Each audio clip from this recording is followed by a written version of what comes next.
Olá, amigos do Mosaico, boa noite. Bem-vindos ao programa Há Mais Tempo no Ar, na televisão brasileira. Hoje temos uma entrevista com o responsável pela Stand With Us Brasil, quiz do Mosaico, Pinata Música e muito mais. Num oferecimento do Hospital Albert Einstein, vamos direto aos comentários da semana com Rony Gottschalk. Rony, é com você.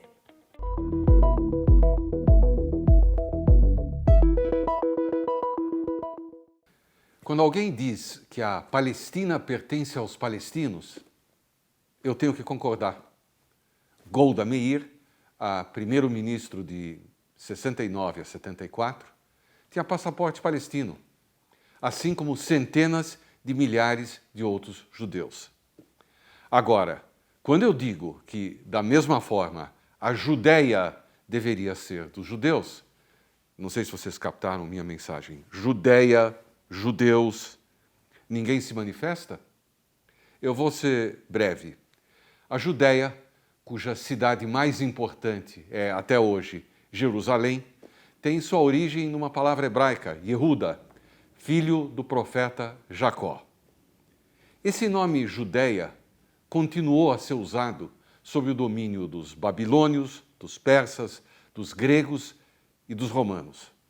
A prova mais antiga que a arqueologia conhece é uma tabuleta datada de 733 a.C. Em 132 depois de Cristo, ao juntarem as províncias de Judéia com Galileia, os romanos decidiram humilhar os judeus e trocaram o nome para Síria-Palestina, porque Palestina é uma derivação de Filisteu, um povo inimigo de Israel. Essa é a terra dos judeus, antes dessas datas e até hoje. Não acredita em arqueologia? Que tal essa caixa de matzá da empresa Jerusalém Matzot? Olha aqui, fundada em 1902. Será que você conhece personalidades judaicas que dão nome às ruas e túneis de São Paulo? Chegou a hora do quiz do Mosaico. Solta a vinheta. Qual desses marcos da cidade tem o nome de uma personalidade judaica? A. Rua Teodoro Sampaio. B. Avenida Tiradentes. C. Túnel 9 de Julho. D. Túnel Max Pfeffer. As 5 primeiras respostas corretas no nosso Instagram levam para casa o super livro Senhor Mosaico. Vamos para um rápido intervalo e você não saia daí.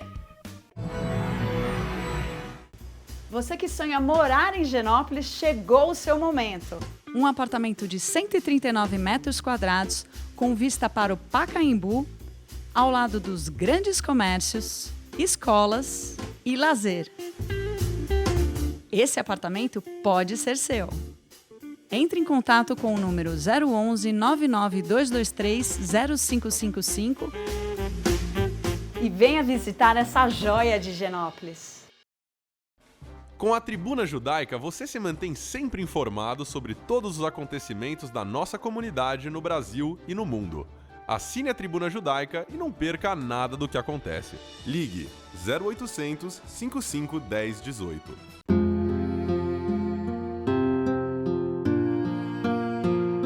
O judaísmo tem regras e costumes para se despedir de um ente querido. E para cumpri-los, contamos com profissionais e voluntários.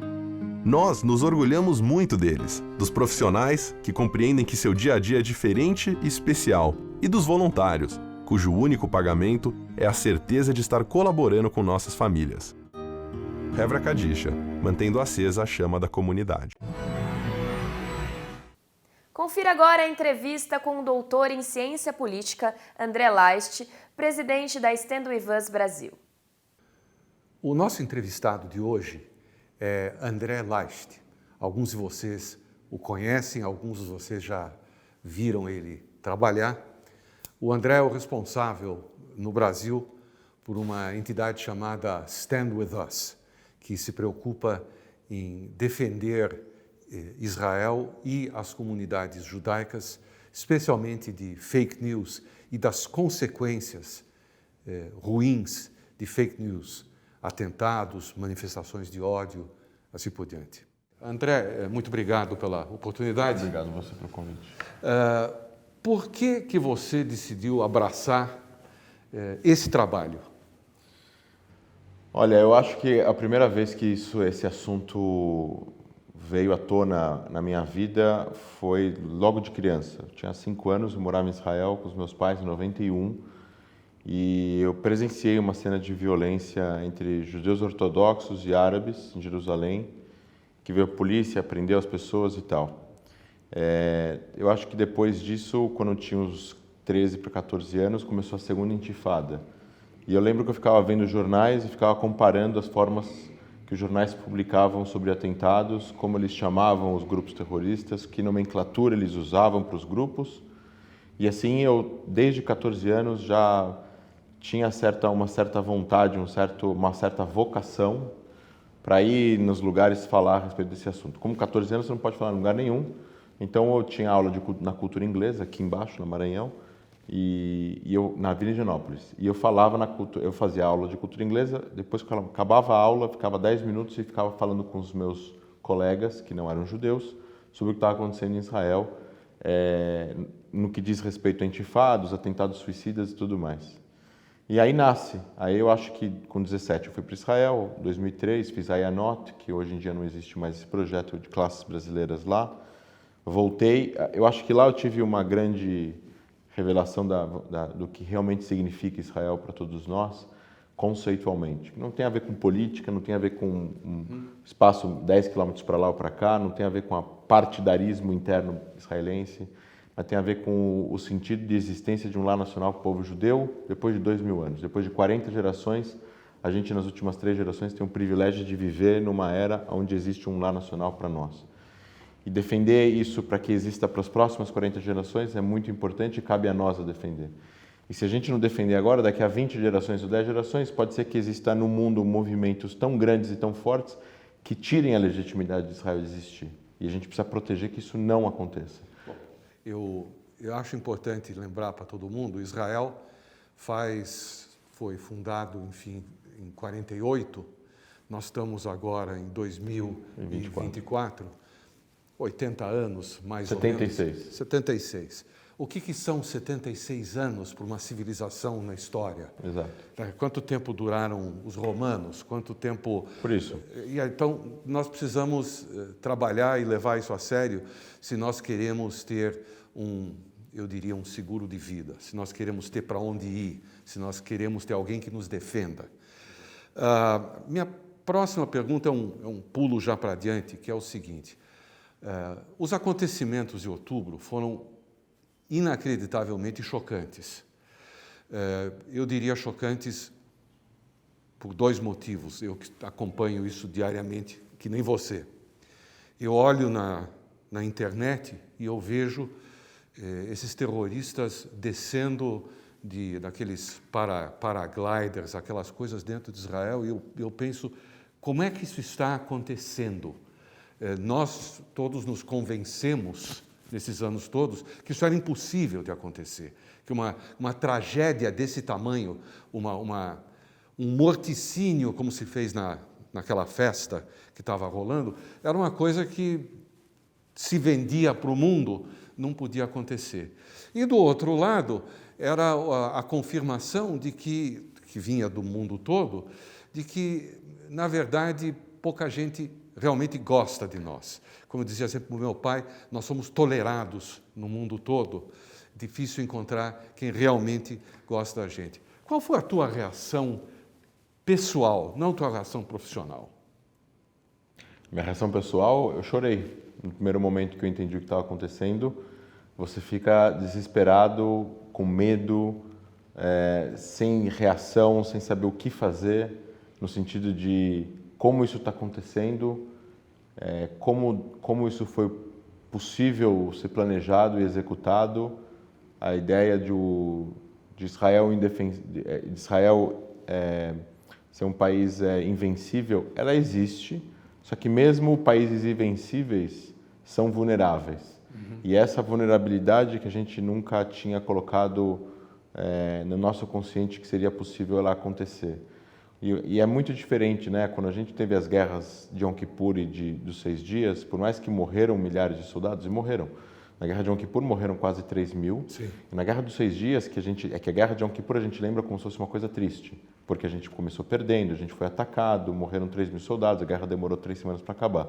Mas a guerra dos 6 dias a gente lembra no ethos judaico como um grande sucesso. Uma grande conquista. Foi quando a gente realmente libertou Jerusalém, unificou Jerusalém. Mas nessa guerra de 6 dias morreram 900 soldados. 900. Até agora, no 6 de outubro, morreram 600 soldados.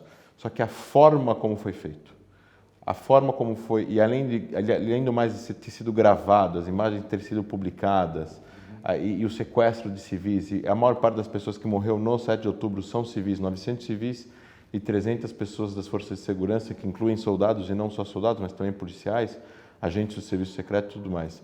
Tudo isso faz com que a gente se sinta com medo, porque a gente tem dentro de nós, apesar de vivermos na diáspora, que o fato de Israel existir significa que estamos seguros.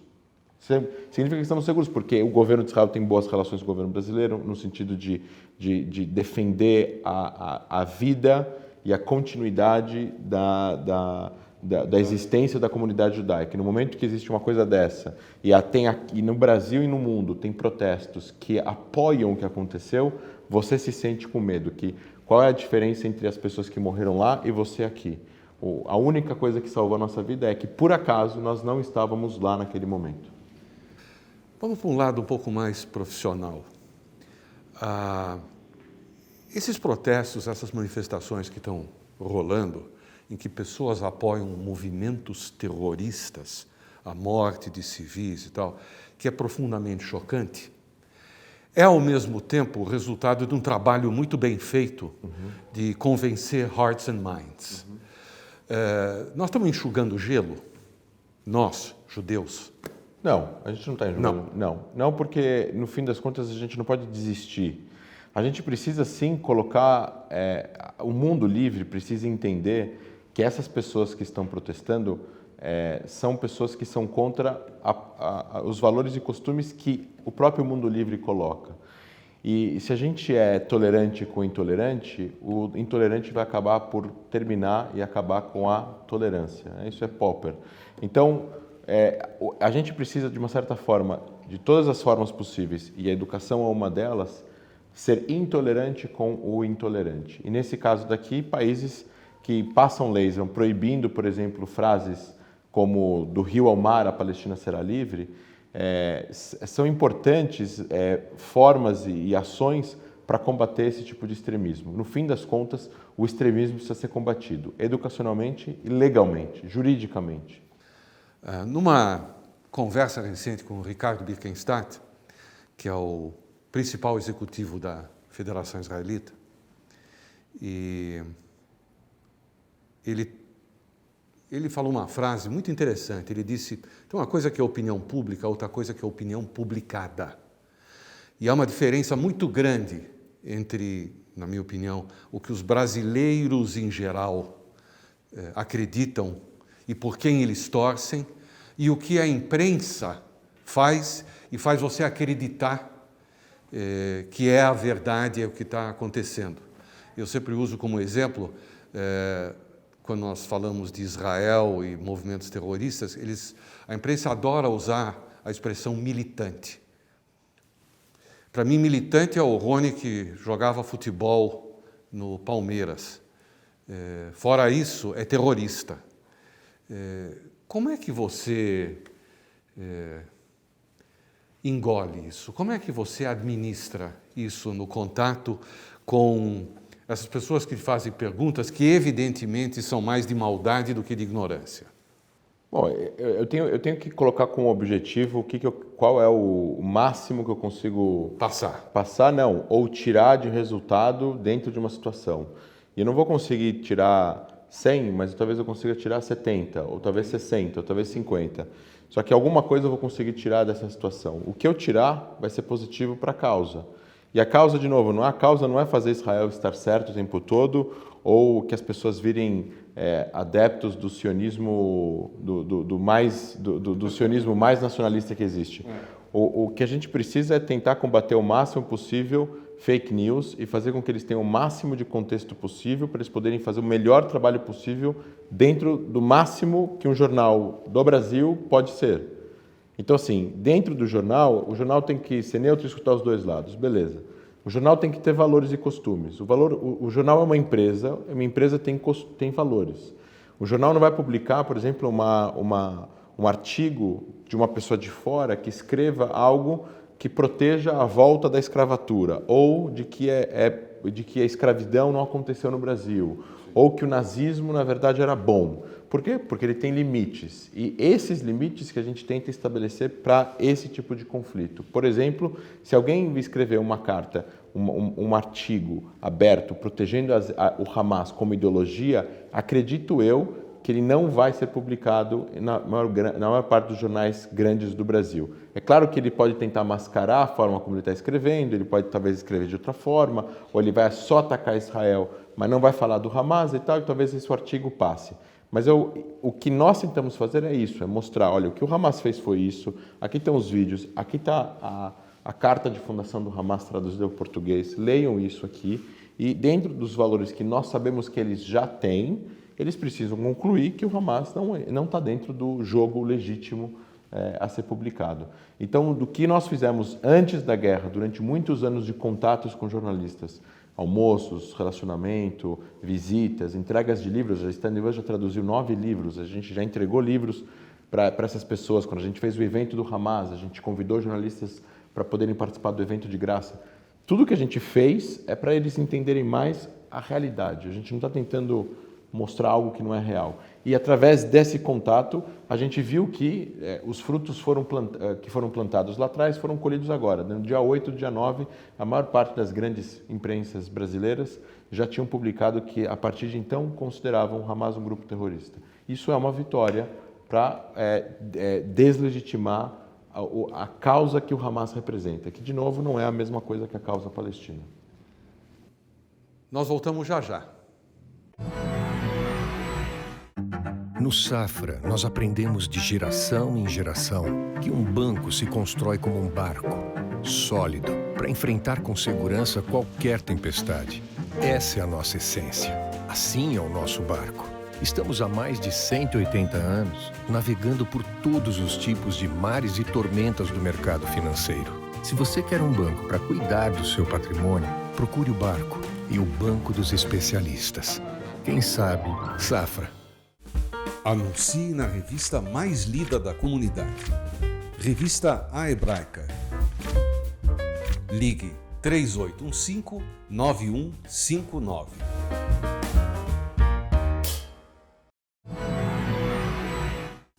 Continuamos com a segunda parte da entrevista com André Laist. Nós estamos falando sobre grande imprensa. Você diz que dia 6, dia 7, dia 8, enfim, a grande imprensa, de certa forma, definiu o Hamas como um grupo terrorista. Mas a narrativa de lá para cá, com raras exceções, é horrorosa. É horrorosa. Quer dizer, agora falando, dando nomes aos bois, eu consigo assistir nos canais por assinatura, eu consigo assistir, eventualmente, a Jovem Pan. E talvez alguma coisa na Bandeirantes. Eu não consigo assistir o Globo Repórter, o Globo News. Eu não consigo assistir a Globo. Eu ouço eles falando e falo, não, cara, é exatamente o contrário. Outro dia tinha uma história que dizia o seguinte, imagina que Israel tem a chutzpah, tem a arrogância de trocar 1000 terroristas por um soldado. Eles desvalorizam os palestinos. Não, é exatamente o contrário a história. Para nós, vale muito. Eu te falo o seguinte, a gente tem um ótimo relacionamento com a Globo, e um ótimo relacionamento com a Globo News, e um ótimo relacionamento com a Band, e um ótimo relacionamento com a CNN, e um ótimo relacionamento com a TV Cultura. Tudo isso é uma construção. Quando aconteceu o ataque do Irã a Israel, eu fui e fiquei 3 horas na Globo News, de pé, lá no estúdio da Globo News, no Rio de Janeiro. Eles não chamaram uma pessoa que é contra a existência de Israel existir para falar e comentar os ataques do Irã a Israel. Eles chamaram o André, que tem a formação que tem a vivência que tem, que eles sabem que tem a vivência que tem, que eles sabem que é diretor executivo da Stand With Us Brasil. Então, assim, nem sempre a gente vai gostar da forma como a matéria está sendo construída, mas nenhum dos grandes canais brasileiros, isso é uma avaliação profissional nossa, nenhum dos grandes canais brasileiros, nenhum dos grandes jornais brasileiros, estou falando dos grandes jornais, a Folha, o Estado, o Globo, os jornais estaduais mais importantes, nenhum desses jornais são gerenciados por pessoas que são contra Israel existir. Todos são a favor que Israel continue existindo. Eles têm críticas, eles são a favor do Estado palestino, ou não são a favor do Estado palestino, ou são a favor que Israel saia de Gaza, ou não são a favor que Israel saia de Gaza, ou são críticos do governo atual de Israel, ou não são críticos, mas isso são políticas internas específicas da opinião deles em relação a algo específico de dentro do contexto de Israel na religião. Nenhum deles é contra que Israel exista como país ou é contra que os judeus tenham um lar nacional na sua terra ancestral. Então, de novo, a mídia ela se move bastante pelo sofrimento humano. A principal notícia breaking news que existe no mundo é queda de avião comercial. É maior que guerra, mas depois de avião comercial é uma guerra. E guerra, infelizmente, morrem pessoas e, infelizmente, a dor em Gaza é muito grande. Se morreram 30, o número, não importa, se o número está errado ou está certo, agora a gente não vai entrar no mérito, mas morreram milhares de pessoas. E nessas milhares de pessoas morreram civis. A função da mídia é reportar o sofrimento que está acontecendo lá. Independentemente se o Hamas... De novo, a gente tem que tentar colocar o contexto para eles, a gente tem que tentar ajudar eles a entenderem mais. Eles têm correspondentes lá. Os correspondentes lá precisam ter bons acessos aos oficiais, ao exército, aos locais para serem filmados. Isso também a gente ajuda, a gente também ajudou no passado. Tem que fazer delegações, a gente tem feito delegações. No fim das contas, a gente vai conseguir tirar algum tipo de suco dessa história, mas a gente não vai conseguir fazer com que todas as matérias, todas as reportagens e todas as opiniões de todo mundo que trabalha num sistema All News, que seria a CNN, Globo News, a Band News e tudo mais, publiquem 100% das coisas, 100% aos nossos ouvidos. Por quê? Porque eles vão mostrar o outro lado, eles vão mostrar o sofrimento do outro lado, eles vão mostrar a opinião do outro lado. Pode ter tido erros de Israel, pode ter tido erros de Israel, pode ter tido erros de alvo, pode ter tido erros de inteligência, como a gente sabe que já teve, então podem voltar a acontecer. No fim das contas, nós como comunidade precisamos entender que existe a gente tem uma função, a mídia brasileira tem uma função, assim como a mídia argentina tem uma função, e a gente precisa fazer o máximo para que essa diplomacia seja no mais alto nível, com a maior confiança possível, para que a gente consiga fazer com que o público brasileiro entenda o máximo possível do conflito naquela região. Eu confesso que você é mais otimista do que eu. Eu sou prático. E eu entendo que, na tua posição, você acredita, eu tenho certeza que o que está sendo feito é muito bem feito. Se não tivesse sido, teria sido muito pior. Às vezes a gente ganha, às vezes a gente perde um pouquinho. Eu talvez seja um pouco menos tolerante, um pouco mais crítico que você, até pela minha história familiar. Então, eu acho que não tem muito espaço. A gente é crítico, só que a gente tem que ser crítico em locais específicos, fora das câmeras, Ok. em salas fechadas. Como vocês podem ver, o André ele é um osso duro de roer. Ele defende com unhas e dentes as posições dele, as posições dele, do Stand With Us, da comunidade judaica e de Israel. E não deixa barato. Para nós foi um enorme prazer recebê-lo, mesmo que por apenas uns 15 minutos.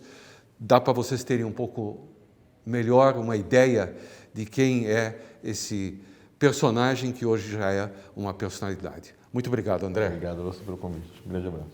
O Mosaico volta já já. Chegou o momento do Pinata, a música da semana.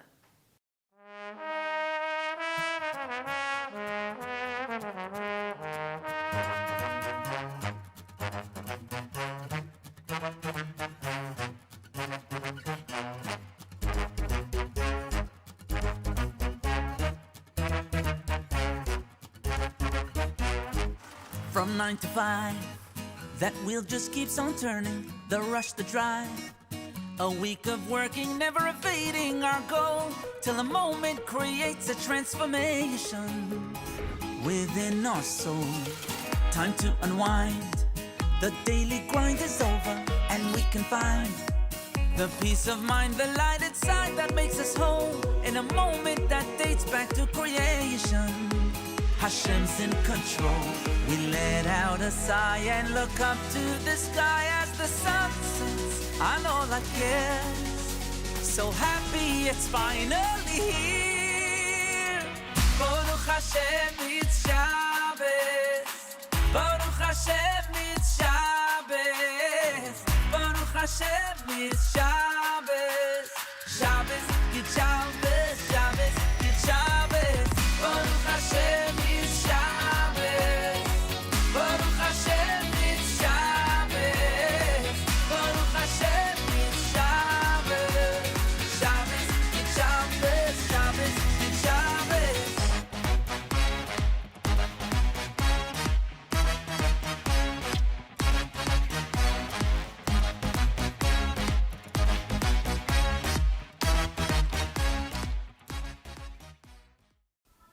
Chegou a hora de descobrir a resposta do quiz. A alternativa correta é a opção D. O túnel Max Pfeffer é uma passagem subterrânea da Avenida Cidade Jardim sob a Avenida Brigadeiro Faria Lima, na cidade de São Paulo.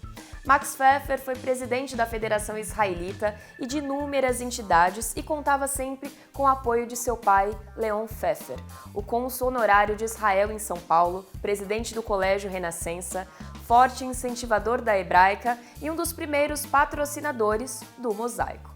Ele também fundou o Grupo Suzano Pfeffer, uma das maiores empresas brasileiras até hoje. E aí, você acertou? A nossa produção vai entrar em contato com os 5 primeiros que nos enviaram a resposta correta via inbox. Max Pfeffer, nascido em 11 de dezembro de 1926, em São Paulo, filho de Antonieta e Leon Pfeffer, o imigrante ucraniano que fundou o Grupo Suzano. Max foi responsável por inovações no setor de papel e celulose, além da consolidação do Grupo Suzano. Max liderou uma equipe de cientistas em pesquisas que visavam desenvolver alternativas ao pinus na produção de celulose. Obteve resultados satisfatórios com o eucalipto, que acabou por revolucionar a fabricação de papel no Brasil e no mundo. Na próxima sexta, acenda as velas às 17h18. O Kabbalat Shabbat da Betel, Rua Caçapava 105, acontece de forma virtual e presencial mediante a inscrição. Cuidem-se, até o próximo programa. Shalom, Mosaico!